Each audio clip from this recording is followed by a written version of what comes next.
Good morning. Oh, I hope everyone is having a great day so far.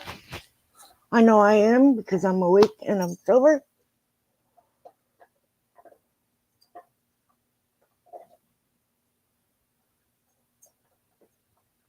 And of course, Copper needs to be chewing on something and making noise. As soon as I go live, as soon as I say good morning, that's when he starts playing.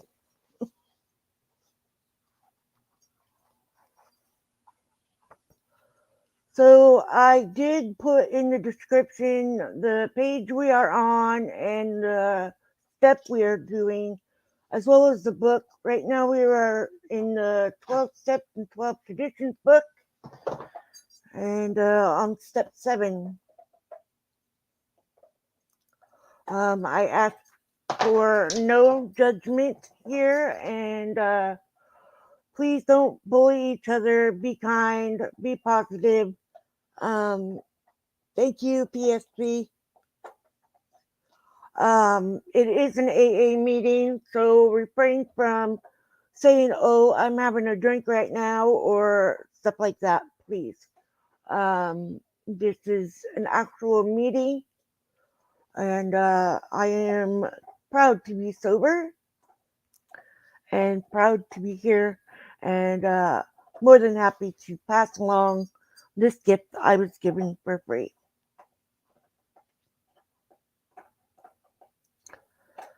So we're going to go ahead and say the Serenity Prayer. My hair is a mess. I have a hat on. So let's go ahead and say the Serenity Prayer and get the meeting going.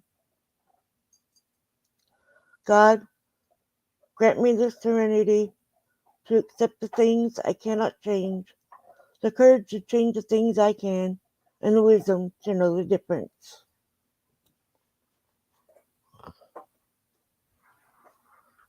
Anyway,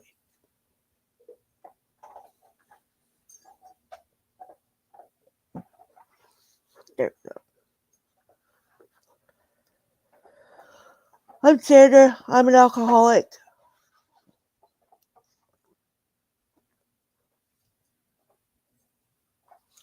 Hopefully everybody can hear me. 1. We admitted we are powerless over alcohol, that our lives have become unmanageable. 2.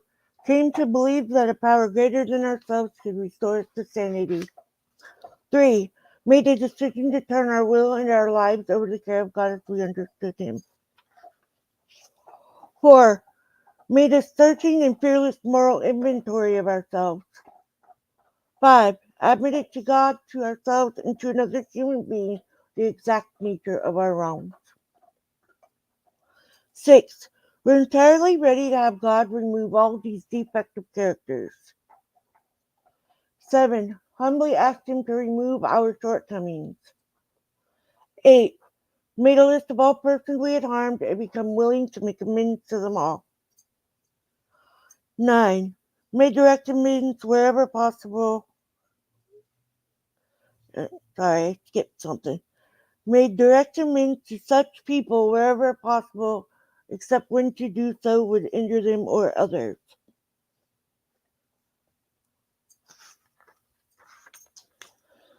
10. Continue to take personal inventory, and when wrong, promptly admit it.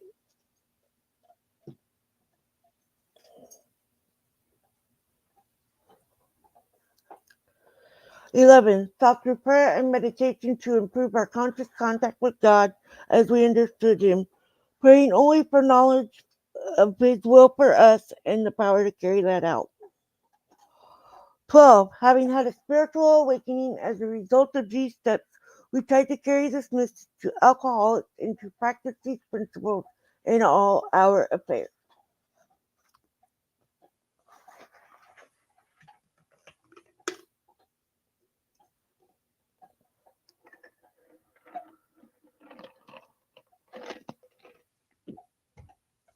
All right.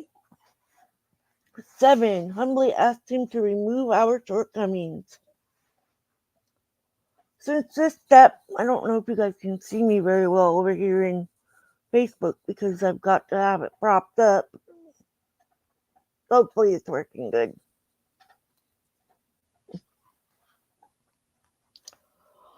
Humbly asked him to remove our shortcomings.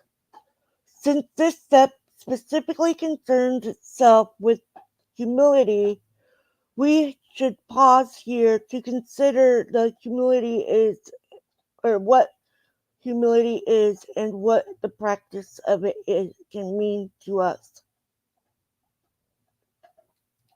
Indeed, the attainment of greater humility is the foundation principle of each of AA's 12 steps. For without some degree of humility, no alcoholic can stay sober at all. Nearly all AAs have found, too, that unless they develop much more of this precious quality than may be required just for sobriety, they still haven't much chance to become truly happy without it. They cannot live too much useful purpose or in adversity be able to summon the faith that can meet any emergency. Excuse me. Humility as a word and as an ideal has a bad time of it in our world. Not only is the idea misunderstood, the word itself is often intensely disliked. Many people haven't even nodded acquaintance with humility as a way of life.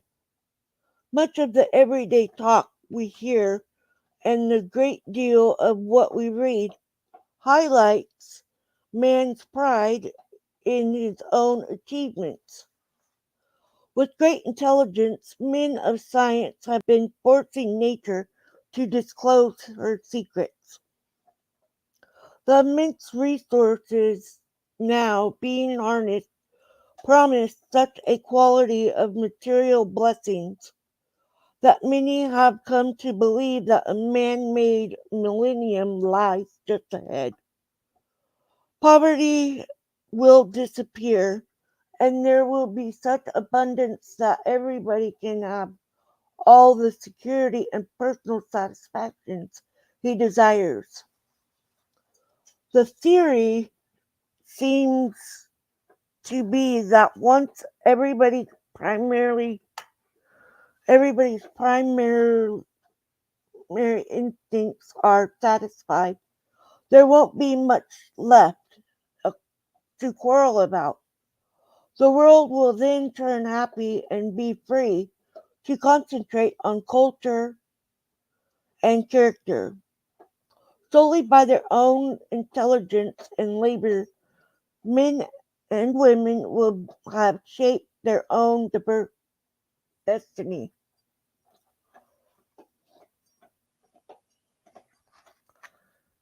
Hmm.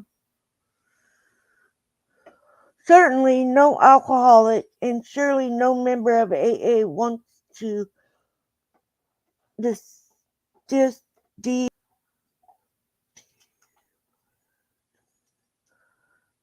depractic material achievements, nor do we enter into debate with the many who still so passionately cling to the belief that to satisfy our basic natural desires is the main object of life.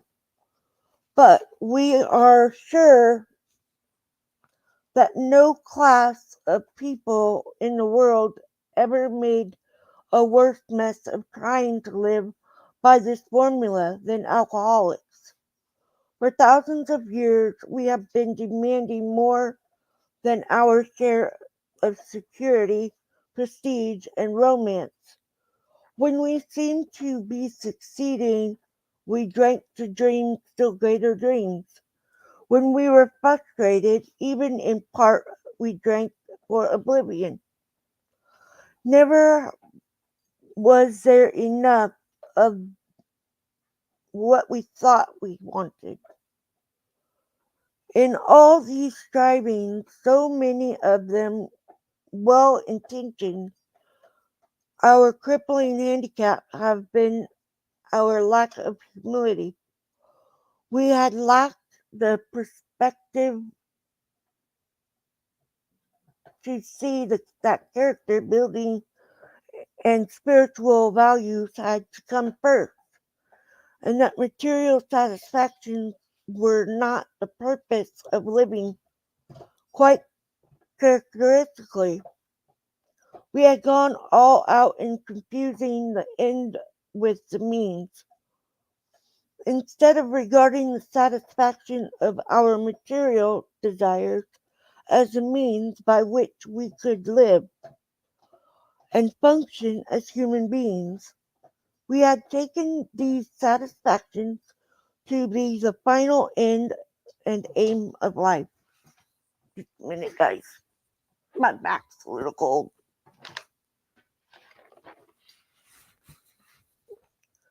I'll grab my hoodie.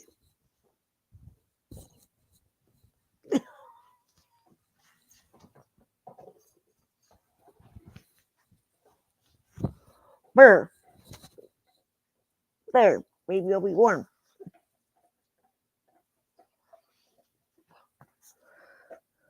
True of most True. Most of us thought good character was desirable.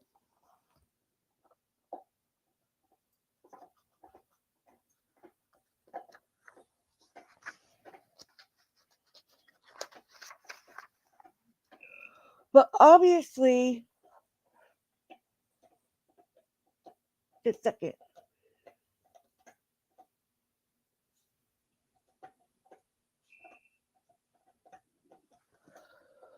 All right. But obviously, good character was something one needed to get on with the business of being self satisfied. With a proper display of honesty and morality, we'd stand a better chance of getting what we really wanted. But whatever we had to choose between character and comfort, the character building was lost in the dust of our chase after what we thought was happiness.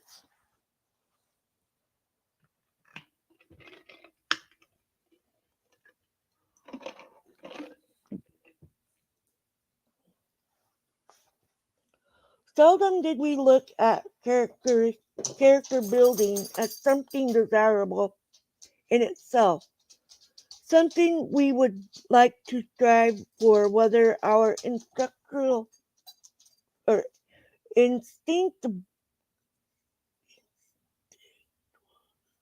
in, instinctable. Sorry, guys, I don't read very well, but I'm giving it my all. Needs were met or not.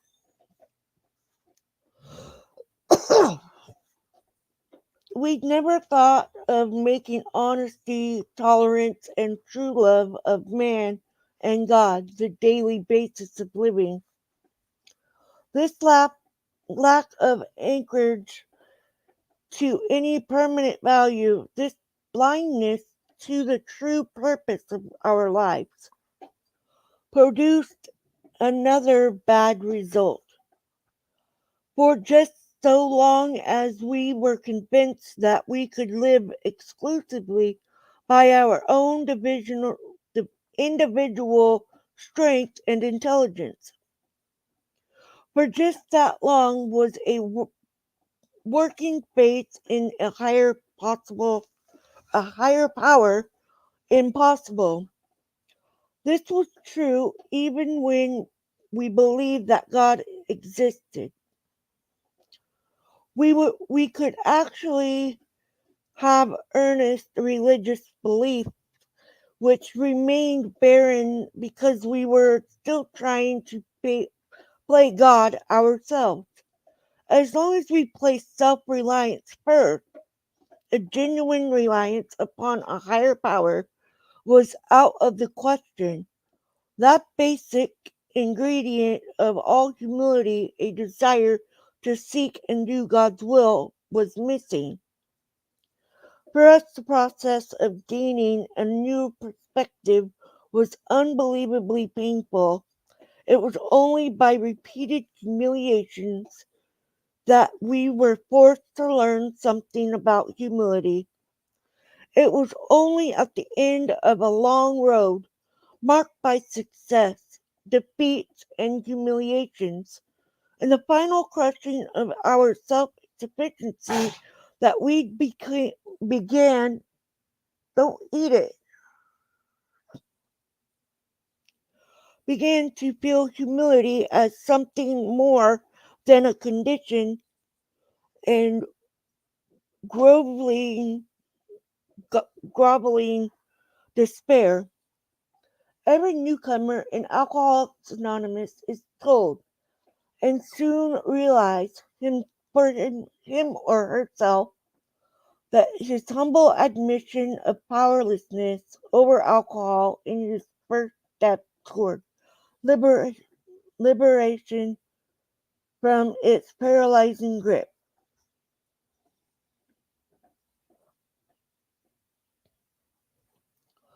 So it is that we first see humility as a necessity, but this is the barest beginning.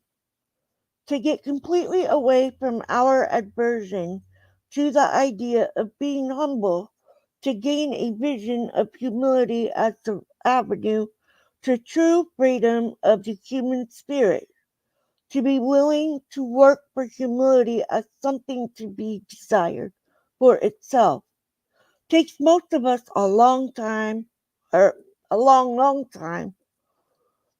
A whole lifetime geared to self-centeredness cannot be set in reverse at all once at in reverse all at once.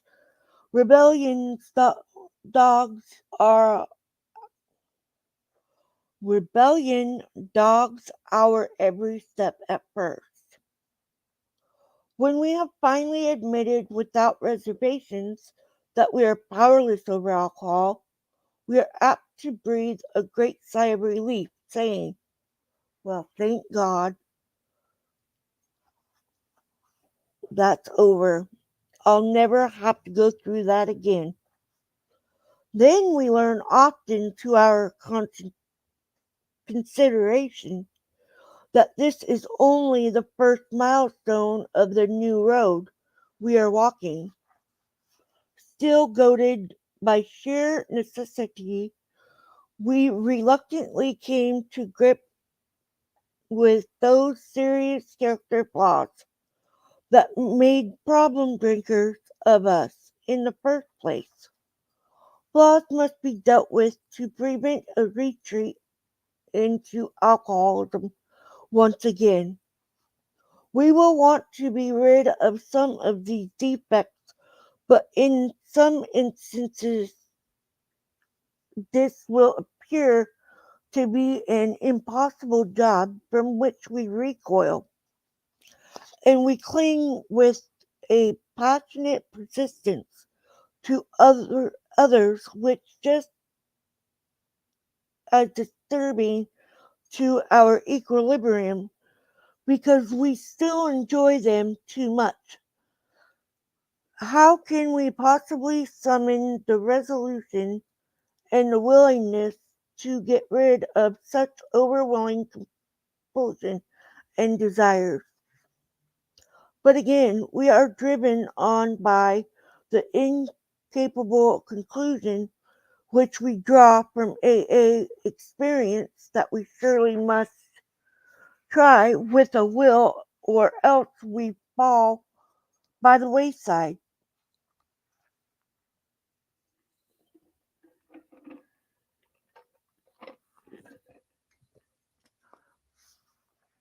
At this stage of our progress, we are under heavy pressure and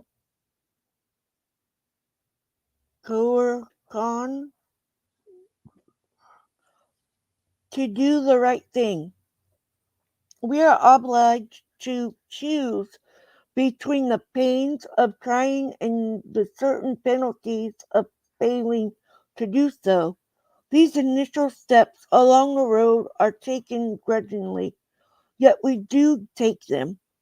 We may still have no very high opinion of humility as a desirable personal virtue, but we do recognize it as a necessary aid to our survival.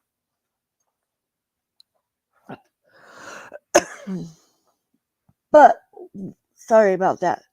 But when we have taken a square look at such of or at some of these defects, have discussed them with another, and have become willing to have them removed, our thinking about humility commences to have a wider meaning. By this time in our probability, we have gained some measure of release from our more devastating handicaps. We enjoy moments in which there is something like real peace of mind. To those of us who have hitherto known only excitement, depression, or anxiety, in other words, to all of us, this newfound peace is a priceless gift. Something new indeed had been added. Where humility had formerly stood for a force feeding on humble pie, it now begins to mean the nourishing ingredient which can give us serenity.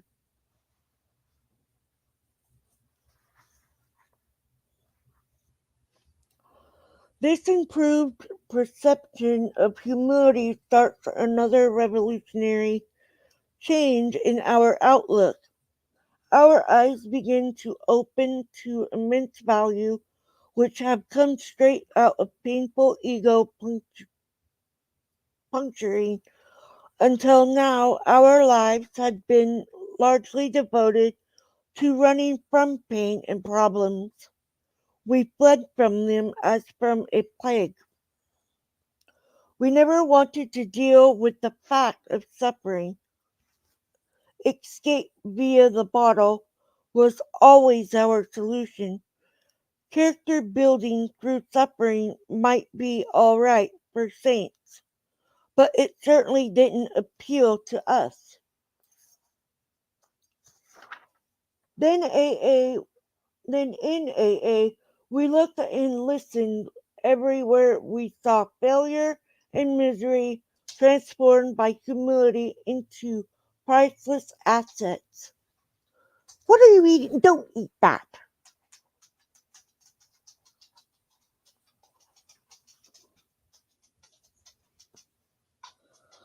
We heard story after story of how humility had brought strength out of weakness. In every case, pain had laid down.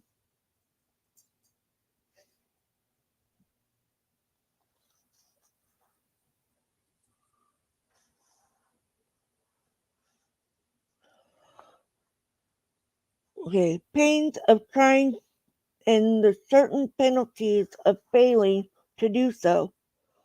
These initial steps along the road are taken grudgingly, yet we do take them.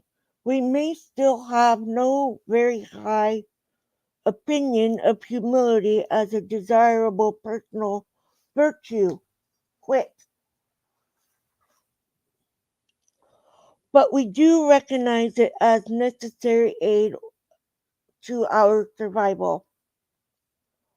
But then we have taken a square look at some of these defects, have discussed them with another, and have become willing to have them removed. Our thinking about humility commenced to have a wider meaning by this time in our probability we have gained some measure of release from our more devastating handicaps.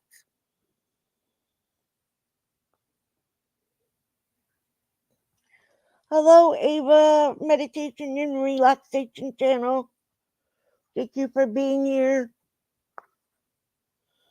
We enjoy moments in which there is something like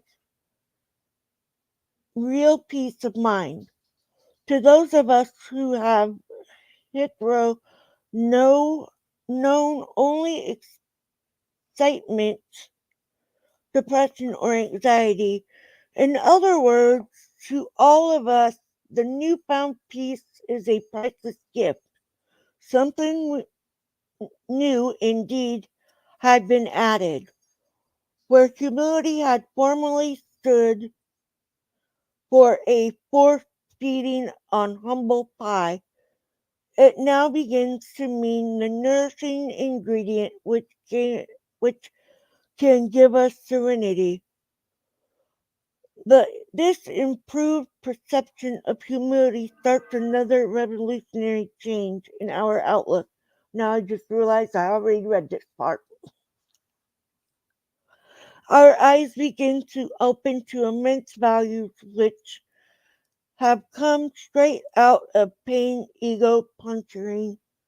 Until now, our lives have been largely devoted to running from pain and problems. We fled from them as a plague. We never wanted to deal with the fact of suffering. Escape via the bottle was always our solution. Character building through suffering might be all right for saints, but certainly didn't appeal to us. I just realized I already read that part.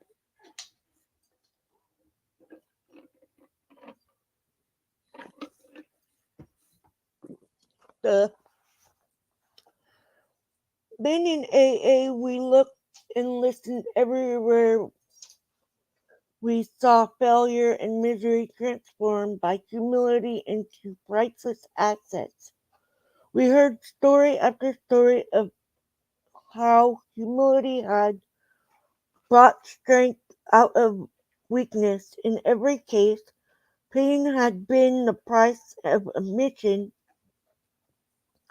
into a new life. But this admission price had purchased more than we expected. It brought a measure of humility which we soon discovered to be a healer of pain. We began to fear pain less and desired humility more than ever. During this process, more humility, the most profound result of all was the change in our attitude toward God. As this was true whether we had been believers or unbelievers, we had to get over that idea that the higher power was a sort of bush legged pinch hitter to be called upon only in an emergency. The notion that we would still live our own life, God helping a little now and then, began to evaporate. Many of us who had thought ourselves religious woke to the limitations of this gratitude, refusing to place God first. Lay down. We had deprived ourselves of His help, but now the words of myself I am nothing. The Father doeth the works began to carry bright promise and meaning. We saw we needed always be bludgeoned and beaten into humility, it could come quite as much from our voluntary reaching for it as it could from unremitting surfacing.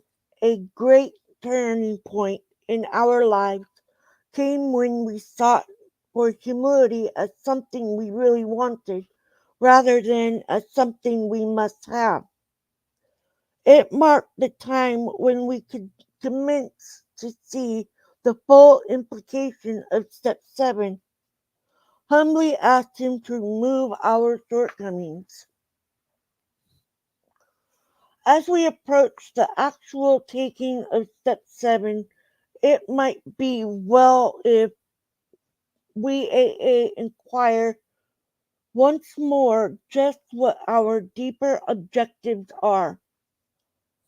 Each of us would like to live at a peace with himself and with his fellows. We would like to be assured that the grace of God can do for us what we cannot do for ourselves. We have seen that character defect based upon short sighted or unworthy desires are the obstacle that block out path towards these objectives. We now clearly see that we have been making unreasonable demands upon ourselves, upon others, and upon God. The chief act- activator of our defects has been self centered fear, primarily fear that we would lose something we already possess or would fail to get something we demanded. Living upon a basis of unsatisfied demands, we were in a state of continual disturbance and frustration. Therefore, no peace was to be had unless we could find a means of reducing these demands.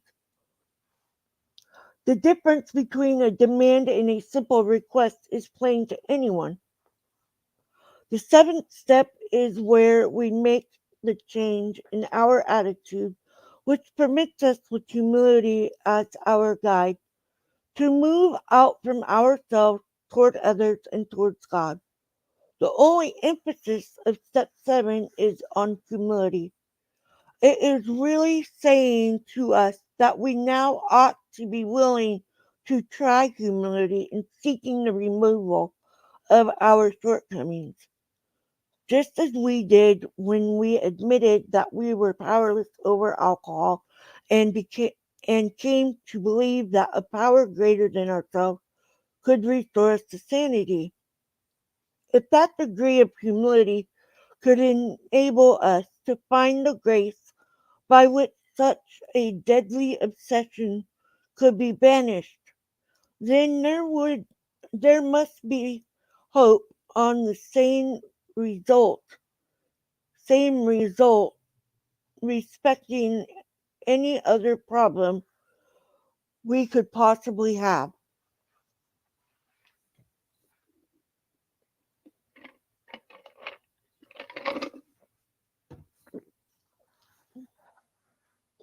Ugh. So what it's saying to me, like every time I read it now, is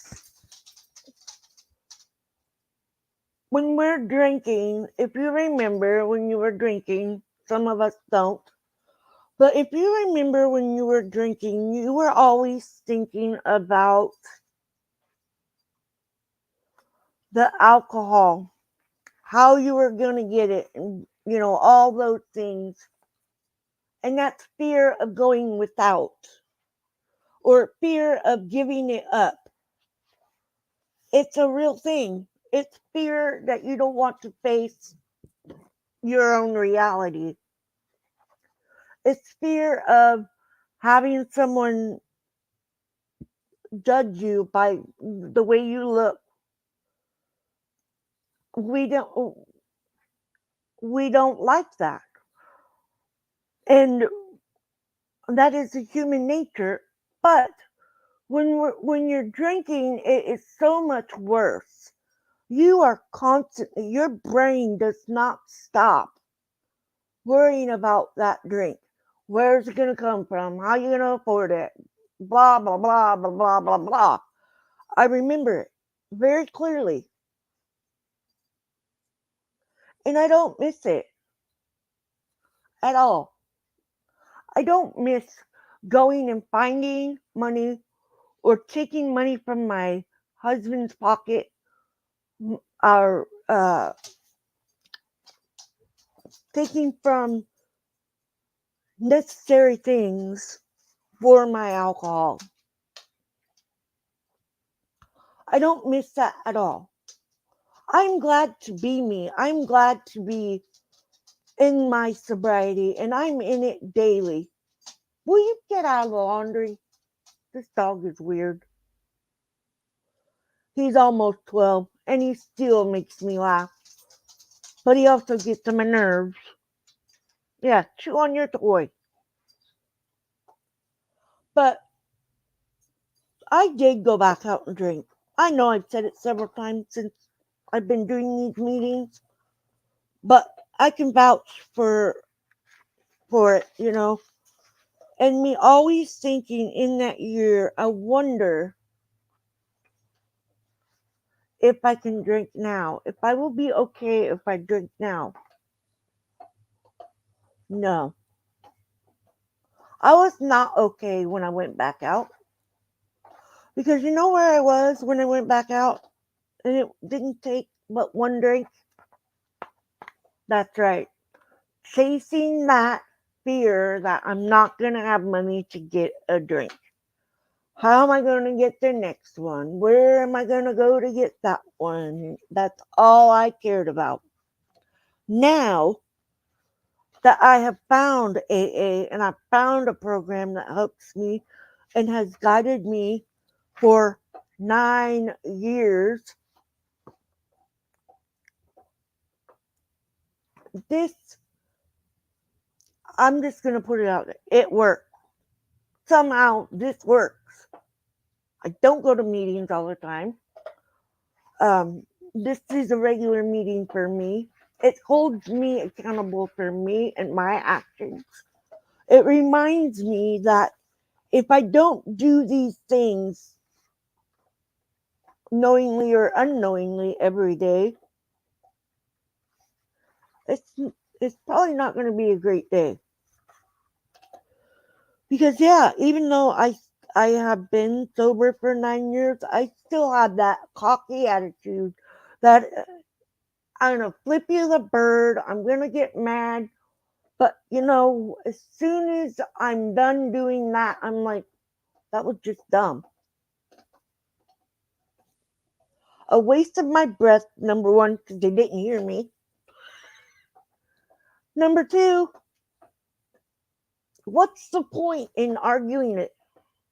What is the point? You're just gonna argue about it. It's not worth it. It's not worth, going back to where we've come from. Or if you're a newcomer, just to 24 hours, don't go back because I can tell you it gets better when you're sober. It truly does. Um, I am not always a happy go lucky person. I'm not going to say I am because I'm not. Um, I do have my feelings, and the best thing about having my feelings is they're real. I'm not sugarcoating. I'm not hiding.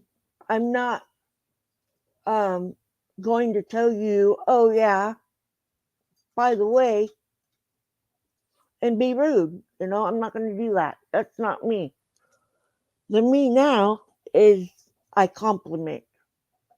I apologize. It's hard to do some of those things, but I do them so I can reassure myself that I do not have to worry about how that made, you know, I don't need to justify that because I've already, like, consciously and in my heart, like, I can't control that. I can't control what other people do. All I can control is myself and what I put to others. And a lot of people aren't happy that way. Or they want to overstep places, you know. Um, I know sometimes I'll be trying to get my sister's dog, who is almost 7 months. I'll be telling her to do something, I'll stop and I'll be like, uh, that's not my dog. I hope I'm not going to upset her for doing that, which I don't think I do, but I do think I do, if that makes any sense. Um, I don't want to overstep boundaries that people put on. No, dog. There he goes. He's wallowing. Get off. Yeah, gonna push you off the bed, big butt. He knows I'm live, by the way, guys. He does. He's not dumb. He's like, Mom, let me roll all over and knock your stuff around. I know you're busy, Mom.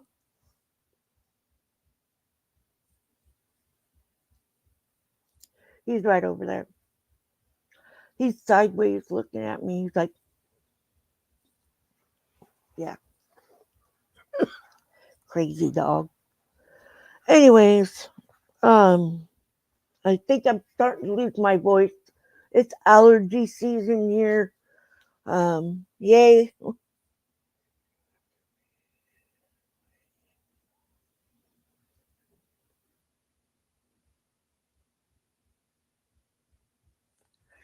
Thank you, Lily. I'm glad I don't make you upset.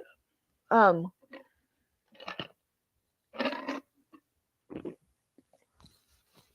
so for me, humility, when you get to that part, um, you got to think about the things of your alcoholism. Because remember, we've already made all these steps. We've already done all these steps. And now this one, indeed, the attainment of greater humility is the foundation principle of each of AA's 12 steps. For without some degree of humility, no alcoholic can stay sober at all. Yep. Nearly all AAs have found, too, that unless they develop much more of this precious quality than may be required just for sobriety, they still haven't much chance of becoming truly happy. Without it, they cannot live to much useful purpose or, in adversity, be able to summon the faith that can meet any emergency. Um, my sponsor is on my Facebook side over here. Um,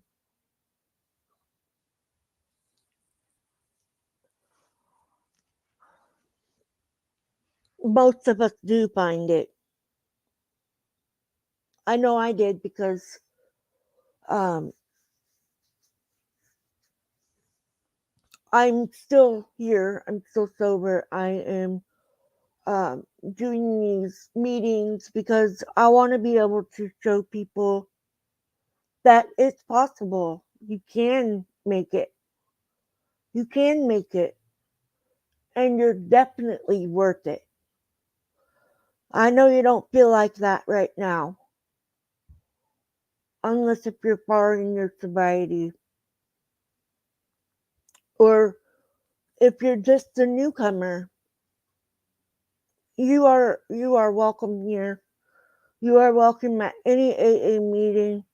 We do not turn people away from getting help with their sobriety.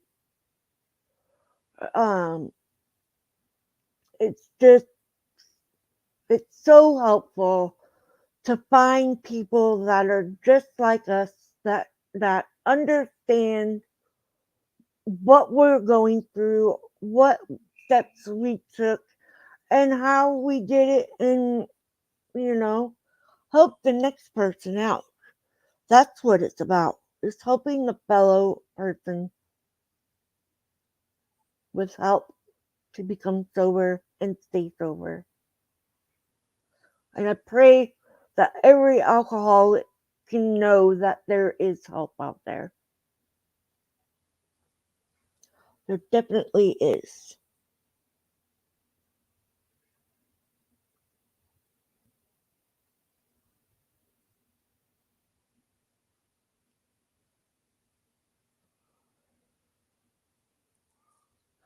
Awesome. I asked her and she wouldn't answer me.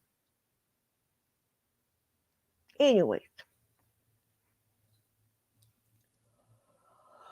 I'm going to go ahead and say the serenity prayer, and I hope you guys have the great rest of your day. I will read the daily reflection right here on YouTube side, and then I will post it on my wall on Facebook. Um, if you're new here, please subscribe, hit the notification bell, and it will notify you of any other videos. I do all kinds of videos. I do videos of my dog. I do videos of our travels. And yeah, but I will be live tomorrow morning for my adventures talk and shout outs. So yeah, I will see you guys tomorrow on YouTube. So let's go ahead and say that serenity prayer and get back to our day. God, grant me the serenity to accept the things I cannot change, the courage to change the things I can, and wisdom to know the difference. Keep coming back. It works if you work it. Love you, Facebook.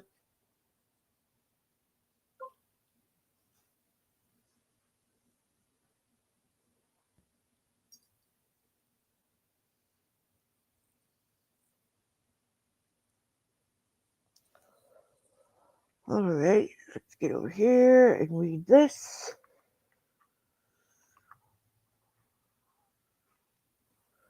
A lot of reading.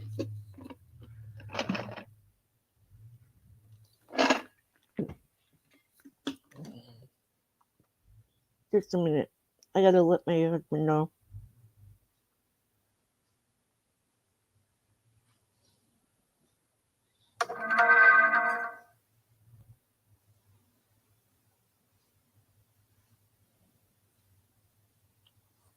All right, February 13th. We can't think our way sober. To the intellectually self-sufficient man or woman, many AAs can say, yes, we were like you, far too smart for our own good. Secretly, we felt we could float above the rest of the folks on our brain power alone. as Bill sees it, page 60. I believe that's in the big book. Even the most brilliant minded is no defense against the disease of alcoholism. I can't think my way sober. I try to remember that intelligence is a God given attribute, then a may use that I may use a joy, like having a talent for dancing or drawing or carpentry. It does not make me better than anyone else, and it is not a particularly reliable tool for recovery, for it is a power greater than myself who will restore me to sanity, not a high IQ or a college degree.